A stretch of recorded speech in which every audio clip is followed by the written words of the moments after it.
We live in a world that is looking for happiness. இன்றைக்கு நாம் வாழுகிற உலகம் சந்தோஷத்தை தேடுகிற உலகம்.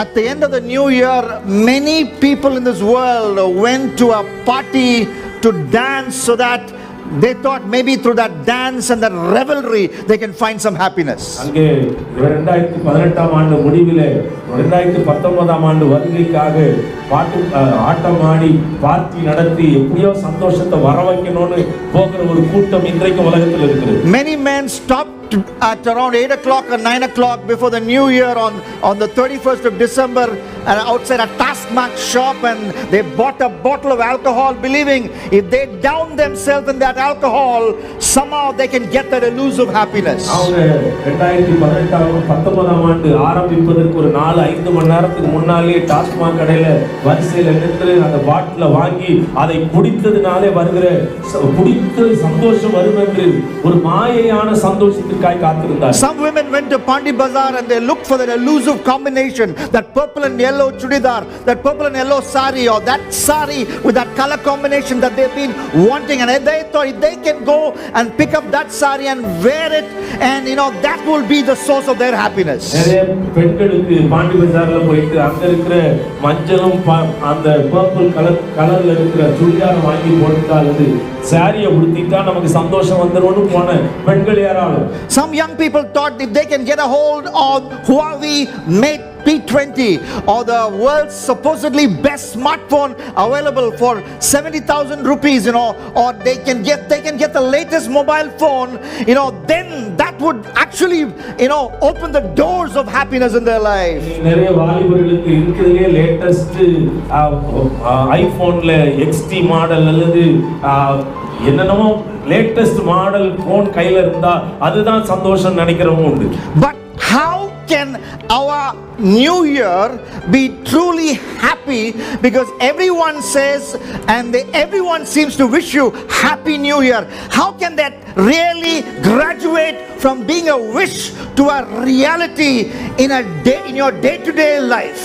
இன்றைக்கு இந்த 2019 ஆண்டு எனக்கு ஒரு சந்தோஷம் நிறைந்த ஆண்டாக இருக்கணும் ஒரு கற்பனை உலகத்தில் இல்லை, உண்மையாகவே அது எப்படி சந்தோஷமாய் அமைய வேண்டும் என்பதற்கான காரியத்தை பார்க்க போகிறோம். For that you need to turn to God's word. அதற்கு நாம் கர்த்தருடைய வார்த்தைக்கு திரும்ப வேண்டும். Because this is God's word in human words, and in it we find answers to all our questions. இது தேவனுடைய வார்த்தை, மனுஷனுடைய வார்த்தை இல்ல. இது தேவனுடைய வார்த்தைக்கு நேரா நாம் திரும்பும்போது மாத்திரமே நமக்கு சந்தோஷத்தை கொண்டு வரும். Turn your Bibles to Psalm chapter 65. நாம் கர்த்தருடைய வார்த்தையில சங்கீதம் 65க்கு நேராய் திரும்புவோம். And verse 11. 11ஆம் வசனம். The Bible says there, you crown the year with your bounty, your wagon trucks overflow with abundance.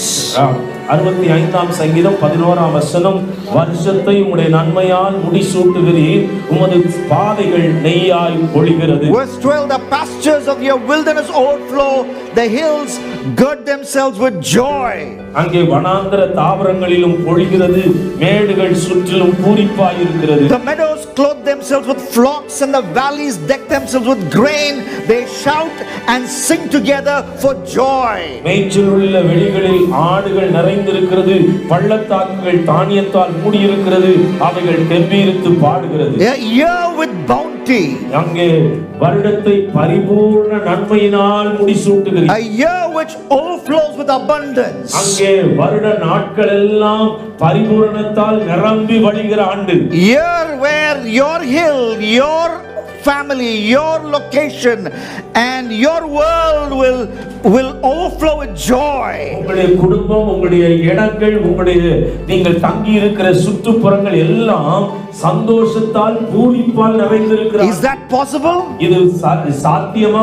Yes, it is possible. இது சாத்தியம். Because this is a promise from God's word. இது தேவனுடைய வார்த்தையிலிருந்து கொடுக்கப்படுகிற வாக்குத்தத்தம். Whenever you read a promise in the Bible, நீங்கள் எப்பொழுதெல்லாம் தேவனுடைய வார்த்தையில ஒரு வாக்குத்தத்தத்தை வாசிக்கிறீர்களோ, you need to see it in context. அதை நாம் தொடர்ச்சியாய் பார்க்க வேண்டும். The very interesting thing is every other thing apart from the Bible we see in context. நாம் மற்ற எந்த காரியத்தை பார்த்தாலும் அதுல என்ன தொடர்பு இருக்கிறது என்று நாம் தேடி பார்ப்போம். ஆனா கர்த்தருடைய வார்த்தையில மாத்திரம் அப்படி பார்க்கிறது இல்ல. You talk to a young person and tell him விசுவாசம். ஒரு ஒரு வாலிப தம்பியிடத்துல விசுவாசத்தை பத்தி பேசினா He says, oh, Ajit Padama. Is it Ajit's movie?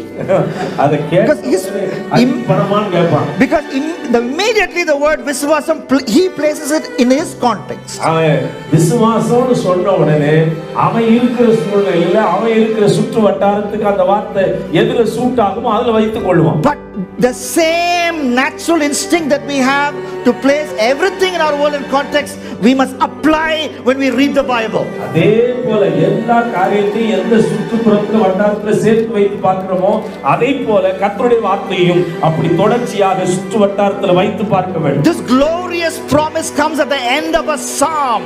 இது இந்த சங்கீதத்தின் மகிமையுள்ள இந்த சங்கீதத்தின் கடைசி பகுதியிலே வருகிறது. Who wrote this psalm? இந்த சங்கீதத்தை எழுதியவர் யார்? Look at the introduction. அங்கே ஆரம்பத்தை பாருங்கள். It says a psalm of David. இது தாவீதின் சங்கீதம். So David, King David, the great king of Israel, the most talked about man in the Bible apart from Jesus Christ, he wrote this psalm. இங்கே இயேசு கிறிஸ்துவுக்கு அடுத்தபடியாக அதிகமாய் பேசப்படுகிற ஒரு நபர் தாவீது. அவர் எழுதின சங்கீதம். So when I started reading in Psalm, the responsibilities that we have in order to make this wonderful happy new year promise in the Bible, that was reminded to me by the Holy Spirit. இங்கே இந்த சங்கீதத்திலே நமக்கு கொடுக்கப்பட்ட வாக்குத்தத்தத்தின் காரியங்களை அறிந்து கொள்வதற்கு முன்னே இருக்கிற காரியங்கள் நமக்கு பரிசுத்த ஆவியானவர் மூலமாக வெளிப்படுத்தப்பட வேண்டும். That is a promise is a privilege, but when we see the context, we understand our responsibilities which we fulfill not with our own strength, enabled by the Holy Spirit, we fulfill, and that promise becomes a reality in our life. இந்த வாக்குத்தத்தத்தை நாம் தொடர்ச்சியாய் பார்க்கிற வழியிலே இந்த வாக்குத்தத்தத்தை வாசித்து அதுக்கு முன்பகுதியை வாசிக்கிற வழியிலே நமக்கு செய்ய வேண்டிய பொறுப்புகளை பார்க்கிறோம். இந்த பொறுப்புகளை நாம் நிறைவேற்றுவதற்கு ஆவியானவர் உதவி செய்கிறார். அந்த ஆவியானுடைய ஒத்தாசையினால் இதை செய்கிற வழியிலே இந்த வாக்குத்தத்தங்கள் நம்முடைய வாழ்க்கையில் வருகிறதை பார்க்கலாம். To have a truly happy new year, to have a truly happy life, there are 6 things that we must do enabled by the Holy Spirit. இங்கே நமக்கு உண்மையான சந்தோஷமான 2019ஆம் ஆண்டு உண்மையான ஆசீர்வாதமான ஆண்டாய் இந்த ஆண்டு இருக்க வேண்டுமானால் நாம் நிறைவேற்ற வேண்டிய 6 காரியங்களை பரிசுத்த ஆவியானவர் ஒத்தாசையோடு செய்யும்போது இதை நாம் பார்ப்போம். First, reception of pardon. We must receive God's pardon, the reception of pardon. இங்கே ஆண்டவருடைய மன்னிப்பை பெற்றுக்கொள்கிற ஒரு வாழ்க்கை. Look at verse 3 of Psalm chapter 65. 3ஆம் வசனத்திலே வாசிக்கிறோம். When iniquities prevail against me, you atone for our transgressions. அக்கிரம விஷயங்கள் என்மேல் மிஞ்சி வல்லமை கொண்டது, தேவரீரோ எங்கள் மீறுதல்களை நிவர்த்தியாக்குகிறீர். David is speaking these words. தாவீது இந்த வார்த்தையை பேசுகிறார். He says, my iniquities overwhelm me. It says in another version, my iniquities overwhelm me. இங்கே அக்கிரம விஷயங்கள் என்னை மிஞ்சி மேற்கொண்டது, வல்லமை கொண்டதுங்கிறதை விட என்னை மேற்கொண்டது என்று சொல்லி தாவீது சொல்லுகிறார். What were David's transgressions? அவருடைய மீறுதல்கள் தான் என்ன? We know 2 of them, and the Bible talks about that. அங்கே சங்கீதத்திலே அதை குறித்து தெளிவாய் 2 விதமான தவறுகளை பாவங்களை வேதம் The Bible talks about David's transgressions. அங்கே தாவீதுடைய மீறுதல்கள் அக்கிரமங்களை பற்றி பேசுகிறது. In 2 Samuel 11 the Bible talks about his adultery with the woman who was bathing, adultery with Bathsheba. அங்கே 2 சாமுவேல் 11ஆம் அதிகாரத்திலே பத்சேபாளோடு கூட அவன் செய்த விபச்சாரத்தை வேதம் கூறுகிறது. In 1 Chronicles chapter 21 the Bible talks about the sin where he counted the army when it was forbidden for him to do so.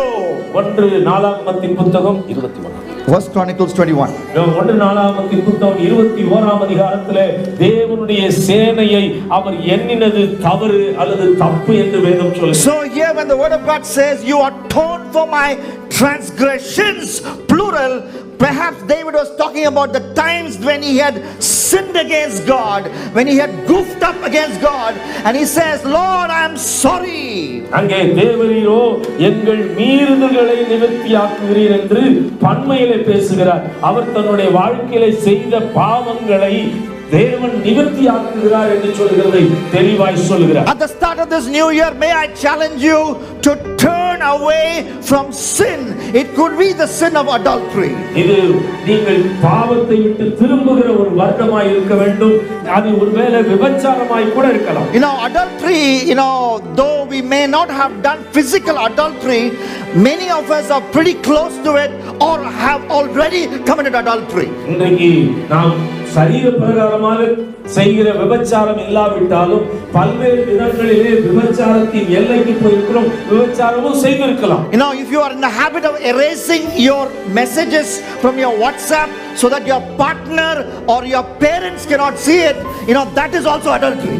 அல்லப்பா நம்முடைய வாட்ஸ்அப் மெசேஜ்லயோ அல்லது நம்முடைய குரு அந்த செய்திகளை நாம் அழித்து விட்டாலும் யாரும் பார்க்கலைன்னா கூட யாருக்கும் தெரியாம இருந்தாலும் அதுவும் விபச்சாரத்துக்கு ஈடு.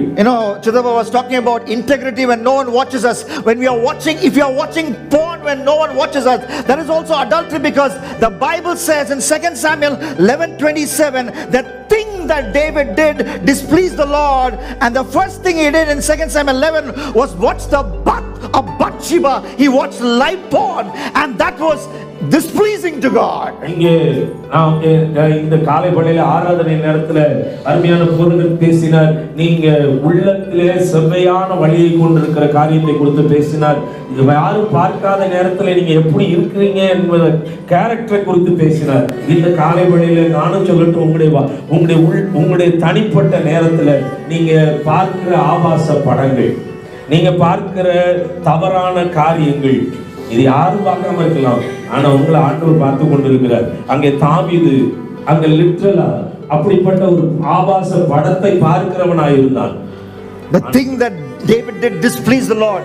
2 Samuel 11:27. அங்கே 2 சாமுவேல் 11ஆம் அதிகாரத்திலே அவன் செய்த அந்த காரியம் ஆண்டவருக்கு பிரியமில்லை, அது ஆண்டவருக்கு அருவருப்பாய் இருந்தது. So look into your heart, and if there is adultery, repent from it. இப்பொழுது உங்களுடைய இதயத்திலே விபச்சாரம் இருக்குமானால் மனம் திரும்புங்கள். Now David counted the troops, and that was a sin, and if we apply that to our life, are we counting on money, or are we counting on a rich relative, or are you counting on something, putting your trust on something other than God?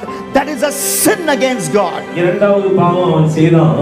தன்னுடைய சேனையின் பலத்தை எண்ணும்படிக்கு அவன் வைத்திருக்கிற soldiers எல்லாம், அங்க இருக்கிற சிப்பாய்கள் எல்லாம் எண்ணிக்கை எடுத்தான். அப்படி எண்ணிக்கை எடுத்தது ஆண்டவருக்கு முன்பதாய் பாவமாய் இருந்தது, அருவருப்பாய் இருந்தது.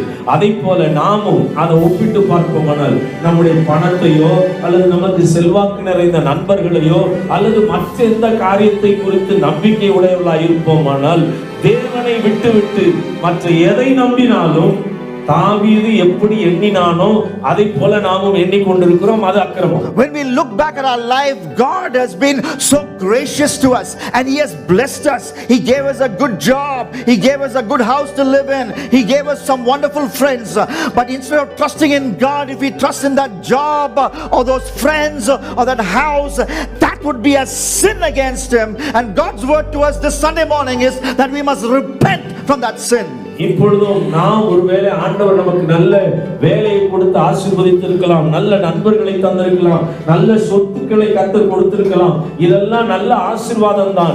ஆனால் நாம் தேவன் பேரில் நம்பிக்கை வைப்பதற்கு பார்க்கிறோம். என் வேலையிலிருந்து வருகிற சம்பாத்தியத்தை அல்லது என் பொருட்கள் மேல, என்னுடைய நண்பர்கள் மேல என் நம்பிக்கை வைப்பேனால் அது அக்கிரம விஷயம், அது என்னை மேற்கொண்டிருக்கிறது என்று சொல்லி இங்கே தாவீது சொன்னது போல அந்த அக்கிரமம் நம்முடைய வாழ்க்கையில் வந்திருக்கிறது. Some of you are saying, Duke, you're talking about Happy New Year and you're talking about forgiveness.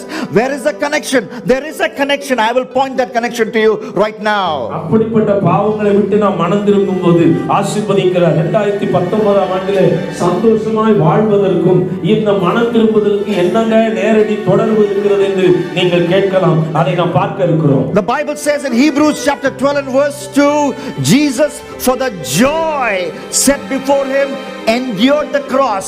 Jesus endured the cross, shed His blood so that He saw you coming to the cross, receiving pardon from sin, seeing you being delivered from sin, and then when you are delivered from sin, that's when you have joy. அங்கே கர்த்தருடைய வார்த்தை எபிரேயர் 12ஆம் அதிகாரம் 2ஆம் வசனத்தில் வாசிக்கிறோம். அவர் தமக்கு முன் வைத்திருந்த சந்தோஷத்தின் பொருட்டு அவமானத்தை எண்ணாமல் சிலுவையை சகித்து தேவனுடைய சிங்காசனத்தின் வலது பார்சத்தில் வீற்றிருக்கிறார்.